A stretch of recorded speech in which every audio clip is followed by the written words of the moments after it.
pistol दा future नायो ना आखाइ नायो ना मा नायो मिथिया कारेन्ट शक होनानै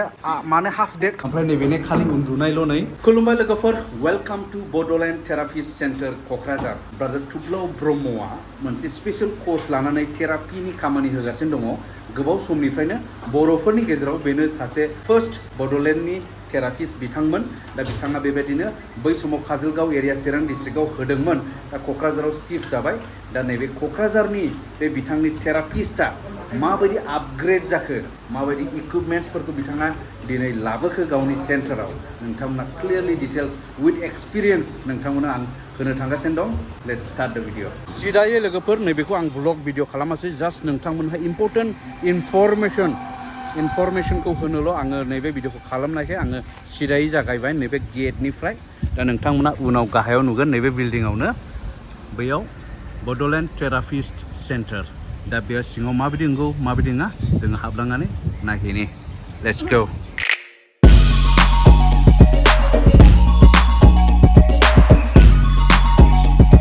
राइट साइडजों ओरै गाखोलांगौदा आदा ओरै गाखोलांगौ ना बेजों ओरै गाखोलांनानै अब्ला मोनफैबाय नैबे फ्ल'रावनो नै बड'लेण्ड थेरापिस्ट सेन्टार बेयाव हाबबाय हाबनोब्ला नुगोन नोंथांमोना गोबां माखासे आगजुफोर बेसादफोर दानि जुगनि टेक्न'लजिनि गोबां बेसादफोर दंसै बे बिथांनाव दा बबेखौ मायाव बाहायो मिथिया नाथाय जेब्ला नोंथांमोना सानाय सुनाय बेमारखौ लानानै फैगोन बिथाङा नांगौ बायदियै माखासे टेक्न'लजिकेल मेसिनारि बुस्थुफोरजों सानाय सुनायखौ स्रां खालामनानै हगार हरनो जाहैबाय मोनसे खामानियाव बेस्थ' जानो थांगासिनो दं जोंहा एनिथिं एमजे ब्रादारा नैबेनि मोनसे ट्राइ खालामदों आरो एक्सपिरियेन्स माबायदि मेसिन बियो बेसेबां माबायदि माने देहानि थाखाय माबायदि सोलायनायखौ लाबोनो हायो बे जाहैबाय सेराजिम मा मेसिन सेराजिम बेवहाय मोनथाम खामानि जायो मोनसे खामानिया जाबाय नोंना जुदि स्क'ल'सिस जादों स्क'ल'सिस होनोबा जोंना जानजिया सोरनाबा ओरै जानानै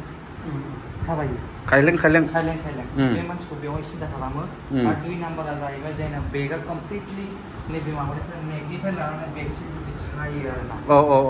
सिरियालि गोलाव सायो बे बुस्थुखौ मेसेज खालामो आरो जायना बेग सेम्पल जुदि नैबावल' बे पइन्टआवल'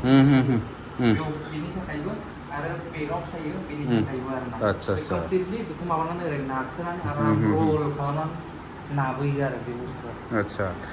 बेयावहाय फुथुनानैल' दोननांगौ जेबो नानांगौ मानांगौ गैया अट'मेटिक मेसिन नैबो दङ मोनसे मा होनो सफा सेट बादि सफा शेयार बादि जों नुनो मोन्दों नै बेवहाय नै लेदारनि ओमफ्राय नैबे जाहैबाय मासाज मेसिन दा बियो सियार मासाज मेसिन होनो बेखौ बेयो ओरैबायदि माने बेयाव जेसेबांनाखि मा होनो बडियाव मासल्सनि जेसेबां सानाय दङ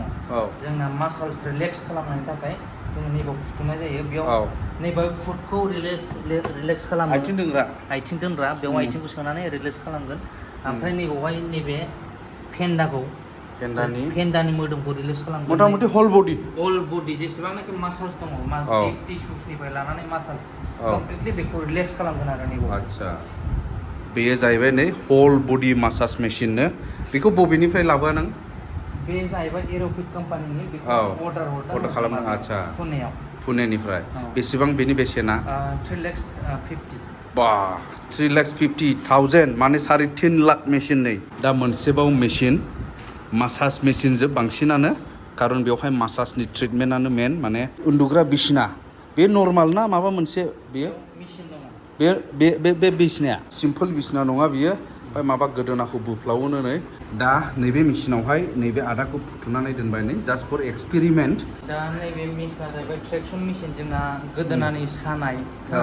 नैबे गोदोना बेगेंआ सायो दा बे बुस्थुआ नाबाबो नाथावना जाया दा बेनि थाखाय मा खालामनांगौ ट्रेक्सन मेसिनाव होनांगौ बेयाव ट्रेक्सन मेसिनाव होयोबा बे गोदोना सानाया सागायो आरो दा जोङो बेखौ बांसिन मा खालामो गोदोना सायोबा स्पन्डलाइटिस जादों होननानै डक्टरनाव थाङो ओमफ्राय स्पन्डलाइटिसनि ट्रिटमेन्टआ नैबेनो आरो नेक्स्ट स्पन्डलाइटिस होननानै बुङो जों जायखौ गोदोना सानाय बे गोदोना सानायखौ जों नैबाव माबायो दा नैबे ओरैबायदि खालामगासिनो दङ नैबेयाव हमनानै बे माबाखौ गोदोनाखौ लासैनो बोगासिनो दं मेसिना ना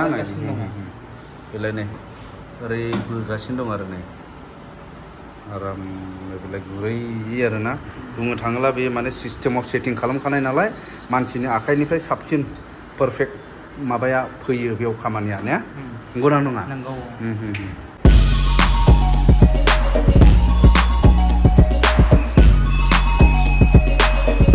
माबायदि मोनखो ओमफ्राय मोजां मोनदों बेदनाफोरखौ बोनानैहाय स्रां मोनहोजोबनो आदसा मोनसेबाव मेसिन नायनायसै जोङो नै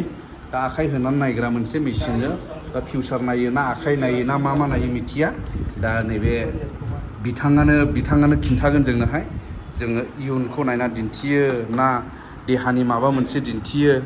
जापानिस टेक्न'ल'जि जापान देशआव दिरुननाय मोनसे मेसिन जाया माने मानसिनि देहाखौहाय मोजाङै फरिखा खालामनानै जोंनो रिजाल्टखौ दिरुननानै होयो नैबे जाहैबाय जापानिस एनालाइजार टेक्न'ल'जि आरोना औ बे बडियाव जोंनि बडियाव मा नांगौ मा निउट्रिसननि खम जादों जुदि केलसियाम खम जादोंबा केलसियाम खम जादों जुदि जानाय लोंनाया खमि जादोंबा जानाय लोंनाया खमि जादों जानाय लोंनायाव बबे जानाया खम जादों गोखा जानाया खम जादों गोखै जानाया खम जादों बा ओरै मैगं थाइगं जानाया खम जादों ना निउट्रिसना मा लेभेला खम जादों vitamin D vitamin M vitamin C मा भिटामिन नांगौ आंनि नामा लिरबाय नै आं बेखौ नायनायसै डेट अफ बार्थ नांगौ स्टार्ट आदसा स्टार्ट खालामनाय लोगो स्टार्ट जासिगोन बेयो ओरै आखाइखौ हमबाय आखाइखौ आं ओरैल' हमनांगौ ने आदसा नैबे मेचिन दं नै हमग्राखौ हमनांगौ जाहैबाय नै हमनानै दा बेवहाय एनालाइज खालामगासिनो दं आरो आंनि देहाखौ आंनि आखाइ नाय थगायाखै नै आंनिनो आखाइ बियो नै नायनि गिनायबो मोनलायलाङो आदा माबा माबि बेमार ओंखारना होला मा जानांगौ जाखो गासै मिथिजोबगोन नङाला बाब सेस नायनि बेसेबां सेकेन्ड लायो बेयो नोंना 60 सेकेन्ड 1 मिनिटावनो रिजाल्ट मोनगोन नोंनि गासै देहानि रिजाल्ट बे जाबजुग नङा बे टेक्न'लजिया बा एनालाइज जागासिनो दं नै एनालाइज जानाय समाव स्क्रिनाव बेबायदि खारबाय थायो आरो नै माने आंनि हल बडिखौहाय एनालाइज खालामगासिनो दं आरो नै नैबो नायनाय ओरैनो नै जोब्बाय हल बडिनिफ्राय नै खर'निफ्राय आथिं बिजौसिम नायजोबखादों आरो नै बेलाय नै प्रब्लेम लिभार प्रब्लेम लिभार फांसना विक गल ब्लाडार फांसन गल ब्लाडार थिगैनो दं वाटार सर्टेज दै खम जादों नैबे टेस्टेड रेकर्ड जेसेबां दं नैबे खेबसेयावनो 39टा पार्ट्सखौहाय फांसनखौ 38टा जोंनि देहानि फांसनखौ नैबे मेसिना खेबसेनो 60 सेकेन्ड मिनिटावनो दिरुननानै होयो आरो बियो दानि मोनसेबाव मेसिन नायनानै आथिंनि दांनायखौहाय माबा जुथा दखानावहाय सेन्देल जुथा गाननायग्रा बायदिबो नुयो नै बाहायनो रोङाब्लाथ' बे मिनिंलेसखा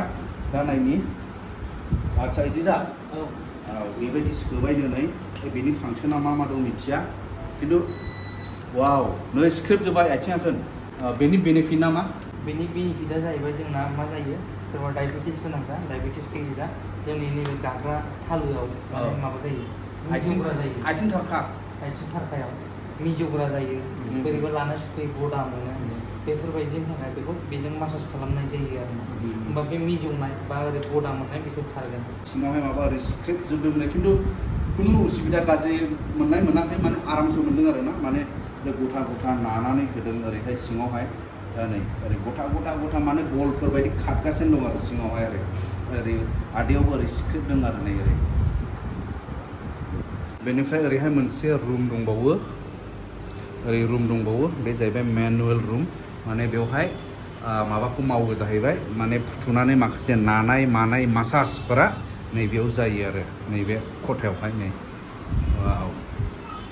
नायनानै रुदा बेगें थेगेंल' नुजोब्बाय नै ओरैहाय पस्टारा ओरैबो नै रोदा गोजा नै जेबो मिथिया आंथ' नै बे बिसिनाया जाहैबाय नैबे प्लेन नर्माल बिसिना नैबे माबा गोजौआवहाय माबा मोनसे दङ नै ओमफ्राय बैयाव माबा गान्दुफोर गोनां दा एक्सपेरिमेन्ट नैबे बड'लेण्ड थेरापिस्ट सेन्टार क'क्राझाराव नैबे जोंहा एमजिआ एक्सपेरिमेन्ट लासिगोन आरो माबायदि मोनो बेबायदि दा रिभिउखौ लास्टाव होगोन आरो नोंथांमोना जायफोरहा बेबायदिनो सानाय सुनाय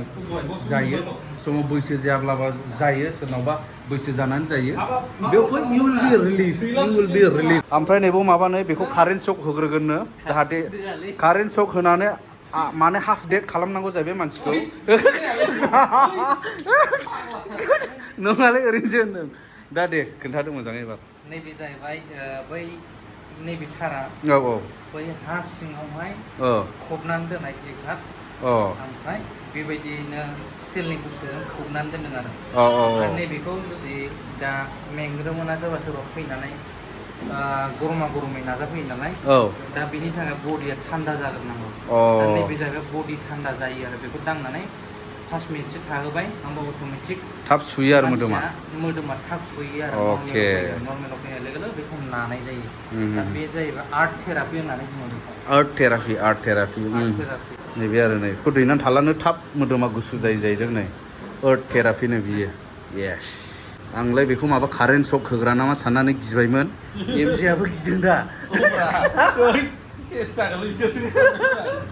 जागायबाय नैबेनि ट्रिटमेन्टआ जागायबाय नै एक्सपेरिमेन्ट रिलेक्स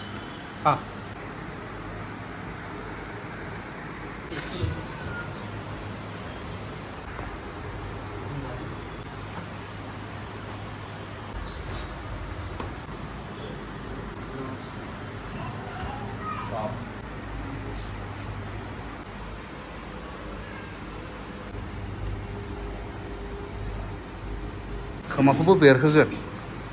मा बिरमारो खोमा बेरबाय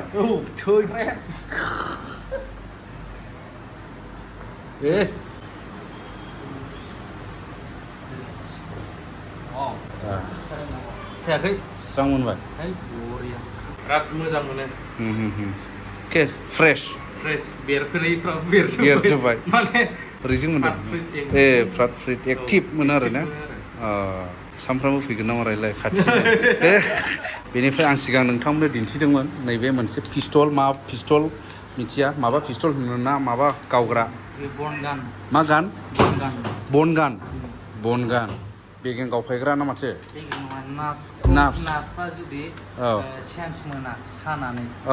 बेखौ गावनानै बेखौ चान्स मोना खामानि मावो आरो माने रोदाफ्रा जुदि थाल मोनाब्ला आन्दाज मोनि जानानै थायोब्ला नैबेजों गावनानै दास मोनहोफिननाय आन्दाज मोनहोफिननायखौ खामानिखौ बेजों मावो जाहैबाय आरो नै गुलि थाहैनाय ना बेनो गुलि रोखोम गुलि दङ नै नायनि माखासे गुलिफ्रा माथो खुगा गावग्राबो दं नामा गुलियालाय खुगा गावग्रा दङथ' आरो बेजों गावो खुगा गावग्रा माबा गावग्रा गासिबो नै बबे जायगायावहाय बबे